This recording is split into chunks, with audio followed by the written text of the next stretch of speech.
ఆరేళ్ల తర్వాత record break. అది తెలుగు సినిమానే. పుష్ప రేంజ్ మారిందా? కనిపించిన ఏ ఒక్క రికార్డును కూడా వదలట్లేదు పుష్పరాజ్. కనుచూపు మేరలో మరే రికార్డు కనబడకుండా అన్నిటినీ తుడిచిపెట్టేస్తున్నాడు. ఇప్పటికే చాలా రికార్డులు పుష్ప ఖాతాలో చేరిపోయాయి. మరి బాహుబలి 2తో ఉన్న రికార్డులని సైతం పుష్పరాజ్ లాగేసుకుంటాడా? ఇప్పటి వరకు ఎంతొచ్చింది? ఇంకా ఎంతొస్తే బాహుబలి రికార్డ్ సొంతమవుతుంది?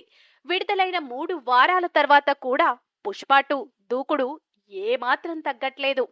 తాజాగా 1700 కోట్ల క్లబ్బులోనూ చేరిపోయింది ఈ చిత్రం.